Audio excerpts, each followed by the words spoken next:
Lightning like Steve McQueen. I'm in the fast lane when the light turns green. And I built tough, I ain't nothing but grit. Cause I made rugged blood, sweat, and spit.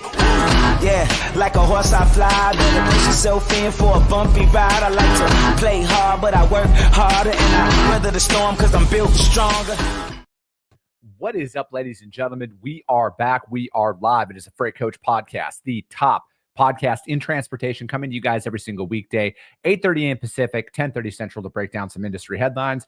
But most importantly, you guys provide some actual insight into what you can do with all of this information. If this is your first time tuning in, welcome. This is the real side of freight, ladies and gentlemen. And I say that before every single show. And what I mean by that is I only speak with transportation professionals, because at the end of the day, you guys, I want to talk to the right individuals who have done what you're looking to do or who are currently doing what you're trying to achieve. So you can take that information, apply it, utilize it, and see a meaningful difference in your business and your life.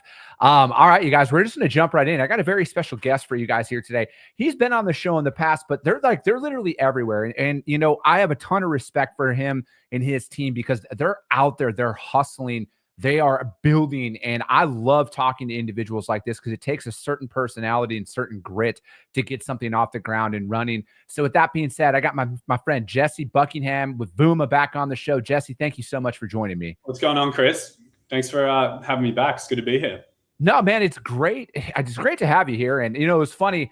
I got hit up by your PR, and they're like, hey, we got this awesome company that, you know, they got this raise that they're about to announce, and it's Vuma. And I'm like, wait, Jesse? I'm like, oh my God, A, I love it, but B, it was awesome to kind of hear about that. And I was just so excited to see all of that because I know what you've put into this and your team has put in to get this off the ground and to secure what you guys secured this week is, you know, I know it's like, it's just got to feel amazing, like to finally get that buy-in, you know, that we were kind of talking about before we started recording. Yeah, totally. I mean, it's a really exciting milestone. For me, really, because of like what it enables when I look forward, you know, somebody like one of my mentors said that like celebrating financing rounds is like celebrating like getting your student loans or something, like really, yeah. You know what I mean? It's sort of like, it's not the thing. Like the thing is like building a product that like drives a lot of impact for businesses. But it is an exciting milestone because I think what it does is it enables us to like be a lot, you know, more ambitious in like what we can build to help the logistics industry. So no, we are taking a moment to like pause and celebrate, and it is exciting. No, I mean, it's when you're going out there and you're building everything up, because I know this is your, you know, you guys also had raised a little bit, you know, in a seed round. And then now this, just that injection of capital is, you know, at least for me, when you've grinded like you have over the years, like I know that capital is going to be like properly allocated, right? Because like you've been down this road before and everything. And I feel like that's got to be probably a big hurdle to overcome when you're out there seeking investment is it's like if you haven't been down that road before, right? So it's like you're kind of fighting that two-pronged monster at that point of like, hey man, you've never done this before. How can we trust you with millions of dollars? And then B, this idea seems like a fallacy. Like how the hell is this going to come up and run? Yeah, totally. No, and it is, and that's why like a lot of this stuff happens in phases, right? Like you start out with a little bit, you prove out some stuff, and really the phase that this kind of last round of funding is significantly more than, you know, we'd raised before, really is hey, this is working. Let's go and like get this out to as many people as we can. So it is exciting. So what's the big news with a lot of this as well? Because you guys kind of have like a new release coming along with this as well. Because, you know, you had came to market with, you know, a core product, and then now this is seemingly going to help you guys kind of expand out on what it is. So what's that announcement of that piece that's coming out with your guys' product and service offering? Yeah. So the original vision for Vuma, as you know, is that like today in logistics, it still takes so many touches and so many humans to be able to move freight from point A to point B. It doesn't really matter if you're the biggest broker or the smallest broker. It just takes a lot of work to execute. And so the vision for like what we've been trying to do is give logistics brokers, both on the customer side initially, tools that allow them to be dramatically more productive in their work. We started that with order entry and load building. and expanded that then out into quoting. But the vision here has always been to build a more generalized multi-channel agent that has the capability to execute across email, where we started, but also text message, voice, across all parts of the load lifecycle, so that if you're a broker, your role then becomes a lot of like, hey, how do I like pass off work to execute to an AI, to provide input, to resolve exceptions, to provide coaching, to be able to like allow that AI to help me make decisions. And so now like a lot of what this investment enables is for us to continue building out that platform. And so with this, we announced the release of what we're calling Vuma Agents, which is a multi-channel agent that allows you to build really like autonomous workers that can execute workflows from quoting and load building, but scheduling, track and trace, covering and booking freight. Really powerful. And you can define these things in natural language. You can give it access to tools to be able to execute, and it will come up to help when it needs it. So we think that this is going to be really transformative, and a lot of this capital is going behind, continuing to build out the product and engineering team to bring that fully to life. Yeah, I think that, there's always gaps in everybody's operation, right? Like no matter what, even the most efficient people out there, there's always gaps. There's always something that you need to be looking for as a leader in, like, how do we improve efficiency? Because to me, speed's everything, right? Like there's a saying out there, speed kills all deals. And if you're not quoting back fast, if you're not accepting loads fast, if you're not building them fast, if you're not getting them covered fast, what are you doing? Right. And it's like, and you got to look for those little things out there, because like I say this all the time, Jesse, and I know not everybody likes it when I say this, but like C.H. Robinson by revenue, largest broker in North America, and the smallest broker by revenue in North America offer the exact same service. All right. I don't care what anybody says. We're all going after the same customers. We're all going after the same carriers. So what makes a broker unique out there, right? I truly feel like your ability to solve problems and communicate is very high up there, but how are you the most efficient operator is number two. And it's a very, very, very close number two, right? It's like, how do you make your accounting more efficient, right? How do you solve those billing issues? How are you is your order entry as efficient as possible and everything? So I feel like something like this really even brings the playing field even closer out there, where somebody who could be a brokerage of any size, but I'm going to use myself as an example, a smaller business who's out there trying to piece it together. This helps us kind of go after a more enterprise level account now, because this helps us deploy somebody out there doing order entry, doing a lot of those tasks on the back end, so we can go out there and focus on the actual execution of the freight. Yeah, totally. I mean, this is what we're saying, and you're right. Like, we find our product works across with brokers that are moving, a couple hundred loads per month, all the way up to like many of the big guys. And we find that it adds value across the spectrum. I mean, like, take the order entry use case, for example. Like, I was sitting in the office of a big Chicago brokerage with one of the teams that had just implemented Vuma. And it was like transformational on that account, because they were spending 25% of their day building loads. And that just like went basically to zero. And it meant, and so I asked this rep, like, what does that enable you to do? And he's like, well, I'm not spending 25% of my time on that, but every other broker that this customer is working with is. And so now I'm thinking about like, how do I provide better service? Thinking about like getting better appointments and like freeing up that headspace to then like adopting more of like a strategic posture, on the account.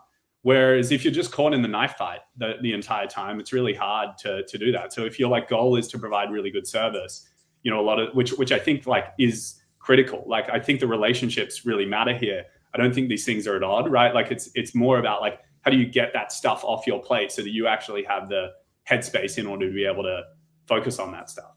No, I mean, it's a very real thing, and it's a very big issue, I think, for a lot of companies out there. I mean, I look at myself, I always use myself as an example, right? Like, I have to structure out my day in a sense where it's like, I have to get a certain amount of sales call done in a day. I have to get all of my current customers taken care of, our current freight taken care of. I do the show, I'm back at it and doing those other things, right? So it's like, how do I keep to make sure it's that peace of mind, right? Of like, hey, that load that we accepted and built up, it was done right. Like, I don't have to go back. I don't have to double check anything that's out there. But again, I can focus on revenue producing activities, because I mean, you know this as a founder, man. Most small businesses, most startups are so fragile in the beginning, right? Of like really getting your processes dialed in, getting your service dialed in, the execution dialed in, that you're wearing 18 hats at all times. And everybody, this is what you signed up for. But like ultimately, though, the fragility of your business early on is, in closing those gaps. Like I just put a post out about this the other day, where it's like, when you go and you're building something up, you're like, you have nothing, then you have a record month, and then you have down 2 months, and then that gap closes. And it's like getting that off the ground now, I feel like it's in a lot better position for a lot of people now, because like you can hit the phones harder. You can get out there and visit more customers. You can focus on the revenue drivers early on in your business, as opposed to being sat back and dealing with a lot of clerical work. Yeah, totally. I mean, this is a lot of Vuma agents is defined and built based on these SOPs. So like exactly what you're saying there is like, when you're building a brokerage, there's a lot of stuff that just has to happen consistently really, really well. And the challenge is that like, maybe you're documenting that in an SOP, but like, and then you've got somebody in operations that is doing that task for you. But maybe they transition out of their role in like 6 to 9 months, and then you're kind of like back training that person back up. And it's like, how do you make sure that the investments you're making in defining and setting your process like are like enduring investments, rather than being on this sort of hamster wheel of continuing to have to kind of like figure that stuff out necessarily, or retrain. And that's like part of the power of our product, is what it allows you to do is like embed a lot of that tribal knowledge in an AI that then, will learn and improve and then execute with a lot of discipline and consistency, right? Like on the processes that you put in place, so that you can kind of say, all right, we're good here. Like this is working now. I can like turn my mind to driving revenue, right? And making those calls.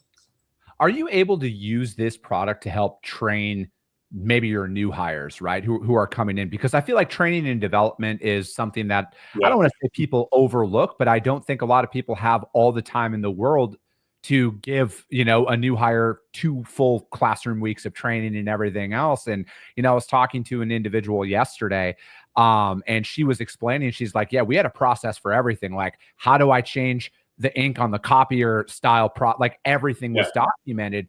Because I think like that's another thing too, is you're talking about that tribal knowledge. And I think that holds a lot of people back in business, especially in freight. And I mean, I was speaking at a conference earlier this year, and I asked the question to the audience. I'm like, hey, how many of you guys fret taking a vacation because the work seems to never get done? And almost everybody in the room raised their hand. I'm like, this is where tech and AI can come in and help it, to where it's like, I mean, I use AI in my business all the time, Jesse, where in the media stuff, where it's like, hey, we have an AI transcriber that puts out a bunch of stuff for the podcast and everything. But we also used it to document all of our processes, all of our training, and it spits out a training format for us. So like we were able to do all of that. Yeah, that's awesome. Yeah, I mean, I think there's like opportunities for AI really across all of these things. I mean, this point that you're making about it being really hard to like take vacation is something that we see and hear all the time from our customers.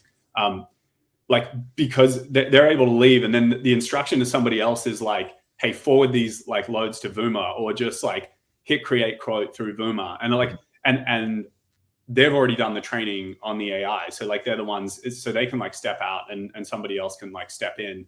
And that's just like important for people to be able to take breaks. It's also important as like a business leader to like have redundancy in your business as well.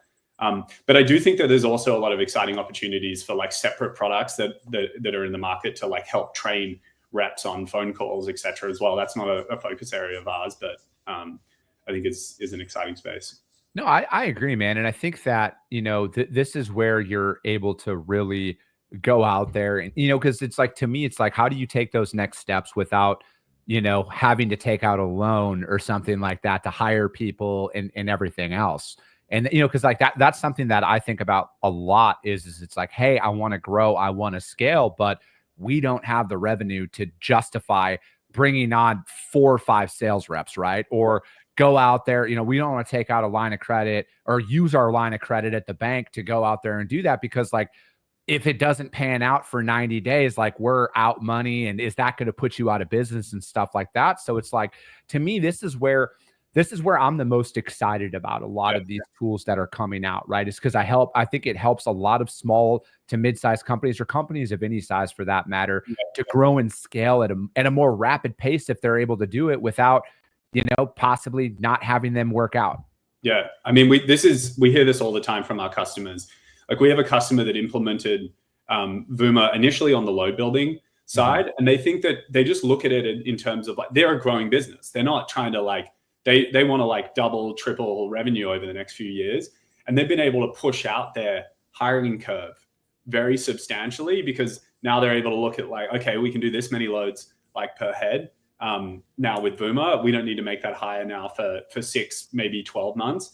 Or maybe it's like bridging the gap between, because there's this like interim period where you're like, shit, we're going to break if we get much more, but we're not quite at the load level that like we really want to make that hire. But if you put that through like an AI tool that you can just kind of scale up and down on demand, then it helps to solve that problem. And now similarly with them, we've just like, we're working through, we're asking that question of like, where's the next bottleneck? Like, if you doubled your load count tomorrow, where is this thing going to break down, right? Because there's a lot of manual process all across the business, but for a growing brokerage, like that's a great framework for like how to think about it, is like, okay, you double tomorrow, like how does this whole thing like come crumbling down?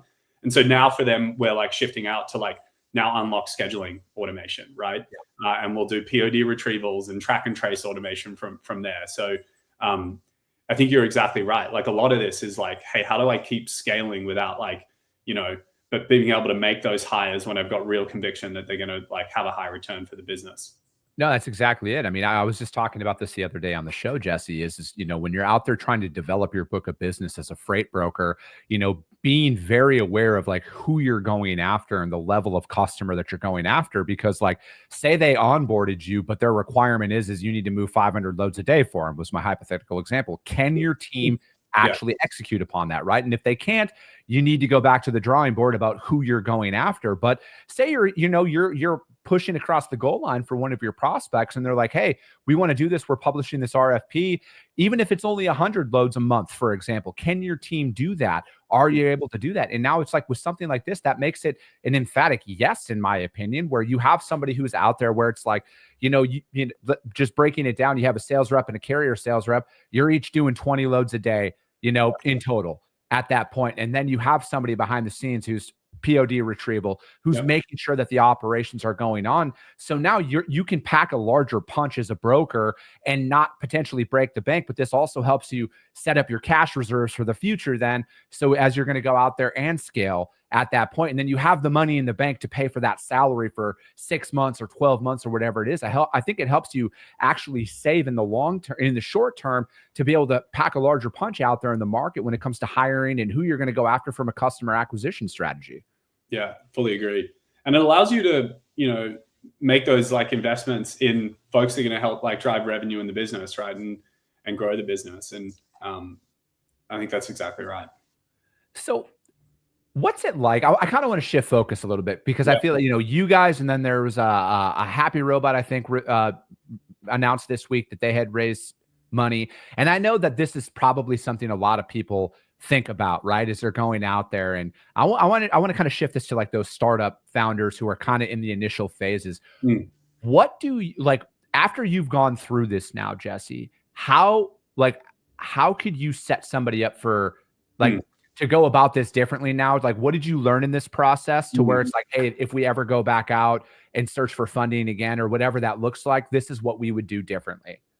That's an interesting question. What would we do differently? I mean, overall, I'm like really proud of like the sort of like the journey and the team that we've been on.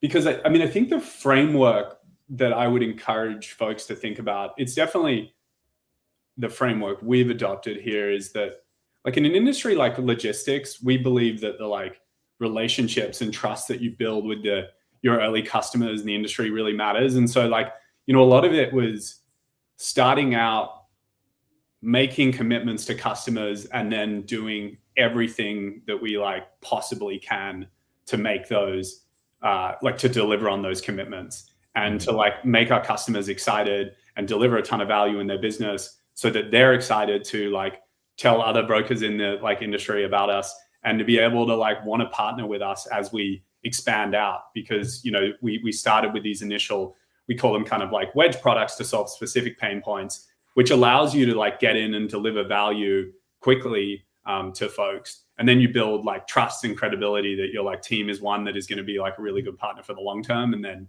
expand out over time. And I think like overall we did a really good job of that. And I would definitely like encourage kind of founders to think about it, because you can't be like churn and burn, right? In, you know, there's some industries where like startup founders, I think, go for that approach, but especially in an industry like logistics, like it's really important that you're like just continuing to like deliver for folks so that you build that reputation in the industry.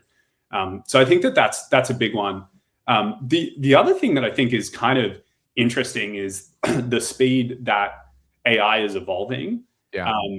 Is one thing that I think we think a lot about, where I think if I look back 2 years, we started Vuma before even ChatGPT, which I think of as like the world's awakening a moment. We were like before that, where there was an API that only developers had access to. And if you were playing with it, you kind of had this little vision into the future of like, wow, everything's about to change. And that was like the initial version of Vuma. And so it was sort of clear to us that the world was going to like change very dramatically. And then I think like the rate of improvement just like happened a lot faster than even like I was expecting as somebody who was like working at the bleeding edge of it. And so now a lot of it is like, we are being much more ambitious in terms of what we think AI is going to be capable of. And I think that changes like the way that you build the business, both in terms of like our products, but even as we look at our internal operations. And so I think that like, that's maybe another one is like, you know, having a strong point of view and conviction about like where the puck is heading here, because I think like these tools are improving a lot, and that's going to be pretty transformative. And I think that applies to like freight brokerage as well. Like I speak with like brokers that are at like all different levels of the spectrum of like, some of them are like still wanting to take their first step with AI, which is really great. Others are like, wow, this is actually going to be pretty transformative for like how we can run our business. And I think that posture is going to be important, because I think things are going to change a lot over the next 3 to 5 years. And so kind of thinking a little bit about like, not just where we're at today, but actually like, where does this go kind of 3 to 5 years in the future? And are you setting yourself up for success in that future? So I think that's important for founders. I think it's important for logistics as well.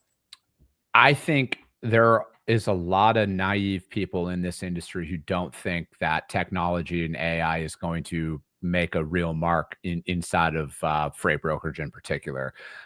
You know, I know that everybody likes to point out to the, you know, the Convoys of the world and all of this stuff, but I'm of the belief of this, Jesse. Someone's going to come along and nail it, and they are going to decimate people with it.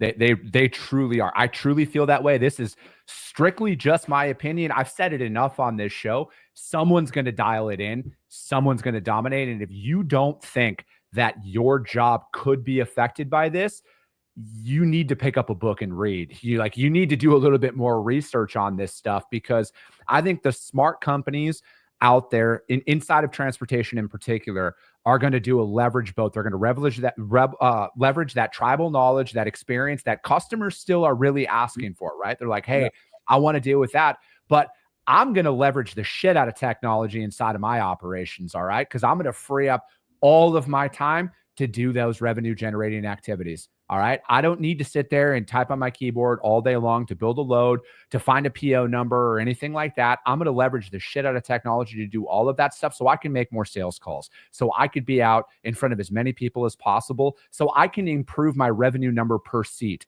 inside of my organization to run lean at that point. And that's where, so then ultimately I can deliver a better price per mile to my customers out there and pay my carriers more money. I'm going to boldly say I'm going to be the one to do it. All right. I don't know if I'm going to build a platform like Convoy had or Uber Freight has or anything like that, but I'm going to leverage this out, and I'm going to dial this in, because I am all on board with this stuff, man. All on board with it, because like, this is what's needed out there. Okay. This is what is needed to really amplify your output. And if you talk to any founder, any business leader that is out there, and especially because, I also say that I will never cap commission on my sales reps. You can put this in right now, screenshot this, do whatever you need to do. Freight Coach Logistics will never cap commissions on their sales reps. This gives people an opportunity to make more money. Everybody wants to make more money. Everybody wants to provide a better life for their family. And we're going to leverage that within technology to do it. Yeah. No, and look, there's very real differences between this wave of like technology and the wave that Convoys and Uber Freights were kind of riding. I have a lot of respect for those businesses, and I think that, drove a lot of innovation in the industry. The challenge was that the like highly automated operation is only really works with really the like top, top X shippers. For everyone else, like you've got 200,000 shippers that are, wanting to transact with you over email and phone calls. And it's really hard with the sort of prior forms of technology to actually drive, like you can't really automate a bunch of like unstructured emails and stuff that's like coming over, or phone calls, et cetera. And that's just like critical in logistics, where you have 400,000 trucking companies and 25,000 brokers and, 1 to 200,000 shippers out there.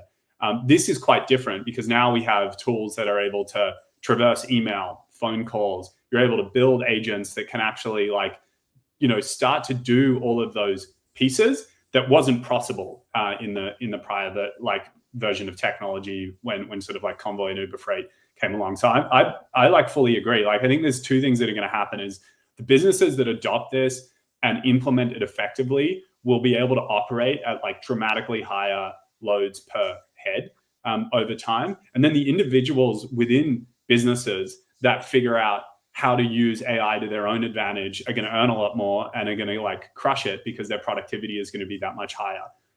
So I think it's going to happen at both levels. Yeah, I'm right there with you, man. I think that, innovation and like the people that are first to the party of freight tech always take the most arrows. But they are really laying the groundwork for the next group of highly intelligent individuals to come in and do. And I think like there's, ultimately, yes, you need freight experience, to truly go out there and make a difference in this industry. I mean, on the tech side, I truly believe in that. But ultimately, you guys, there's a system, all right? It's a process that can be followed. And I think the most famous example of somebody out there in our industry that came in without having freight experience is look at a guy like Brad Jacobs, read the book, How to Make a Few $billion. Yeah. Systems, you guys, it's all about that. And after reading that book, Jesse, this year, that completely flipped my perspective on what we could do as an organization and as a company when it comes down to it. It really, really does, man. And I think like it's only a matter of time before that becomes a reality. And then there's going to be a lot of people, unfortunately, who are going to be sitting back saying, why didn't we do anything? Yeah. Yeah. Well, there's opportunity. We're so early still. I mean, it sort of feels like there's so much noise and excitement around this stuff, but we're just, this is the very beginning. And so it's the right time for anyone to kind of jump in and get up to speed. Now, I agree, man. Jesse, thank you so much for joining me though today, man. It's always great having you on. I can feel your passion about this stuff every time we talk. I see you out there at all those conferences, putting in the work, building your brand, getting it in front of people. I know what you go through. And I appreciate the hustle, man. Thanks, Chris. Appreciate it. Pleasure as always. Great to be on. All right, guys, we'll be back on Monday. That's going to be it for this week. As always, if you guys got value with what you heard, which I know you guys did, and you're not subscribed, subscribe to the show. You guys share it out there to your network, because if you see value, the rest are going to see value as well. I appreciate you guys. I love you guys, and we'll be talking to you soon.